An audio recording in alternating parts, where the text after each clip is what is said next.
Le compte à rebours est lancé. Les réservations des emplacements pour la braderie 2014 sont ouvertes à l'école Ruot de Lille. Les premiers bradeux sont venus chercher leurs affichettes qu'ils apposeront sur l'emplacement réservé, condition sine qua non pour occuper un espace dans le périmètre. Hélène Porc, agent municipal, rappelle les documents nécessaires pour l'obtention du précieux sésame. Si vous êtes propriétaire, il faut venir avec la taxe foncière et une pièce d'identité. Si vous êtes locataire, il faut une autorisation du propriétaire avec la copie de sa taxe foncière. Si c'est une agence qui gère, une autorisation de l'agence sur papier en tête originale. Si vous êtes commerçant, un extrait cabis de moins de 3 mois et une pièce d'identité.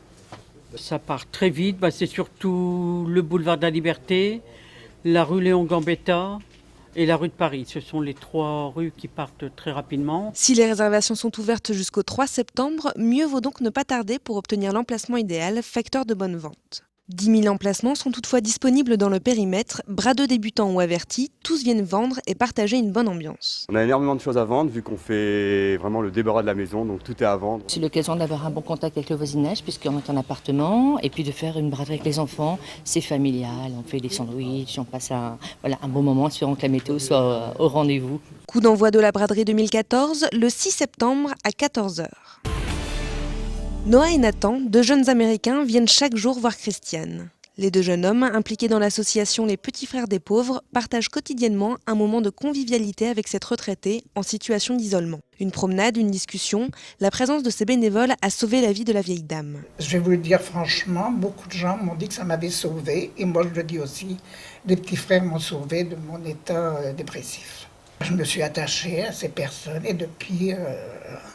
au maximum, je sais que je peux compter sur eux.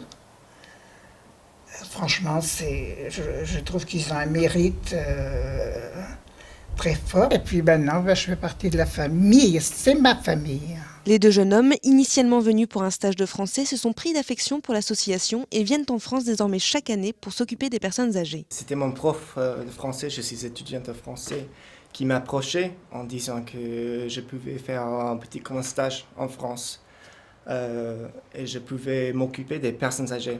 Et je suis devenu très passionné par cette œuvre ici et par cette association. C'est quelque chose que j'admire chez vous, les Français, c'est la solidarité et je crois que ça se voit vraiment ici dans cette association. 27% des personnes âgées de plus de 75 ans seraient en situation d'isolement, une hausse de plus de 10 points depuis 4 ans. L'association Les Petits Frères des Pauvres est toujours à la recherche de bénévoles, américains ou pas.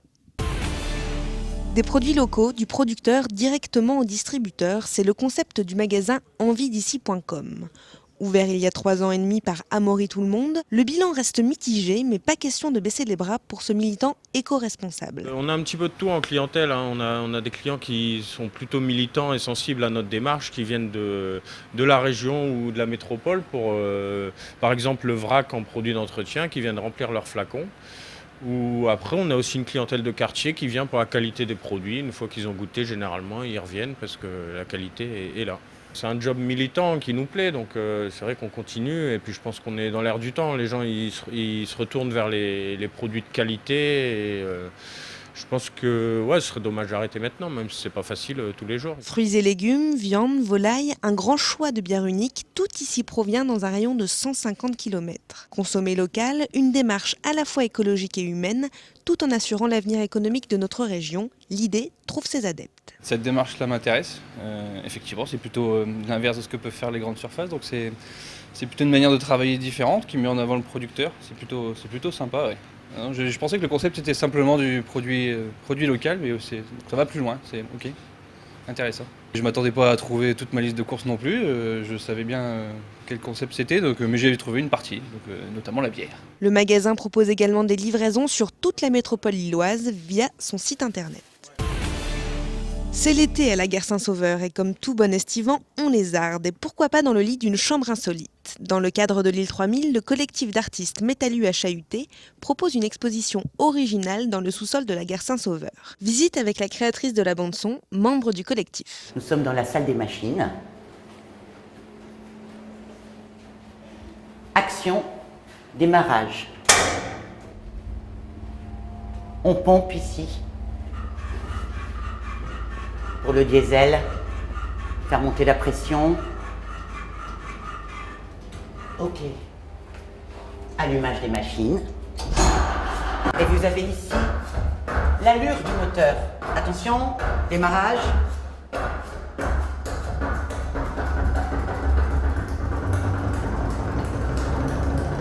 On est parti. Chacune des chambres a une atmosphère bien spécifique, créée avec un mobilier unique fait de récupération ou de création originale. Là, la chambre à air, elle est très posée et c'est vraiment une respiration, c'est blanc. Ici, c'est super confiné et effectivement, on n'a pas beaucoup d'espace. Enfin, il y a cet effet d'enfermement, alors que la chambre à côté, qui est blanche, est vachement aérée avec les ventilos et les petites histoires, comme si on écoutait les histoires des chambres d'à côté.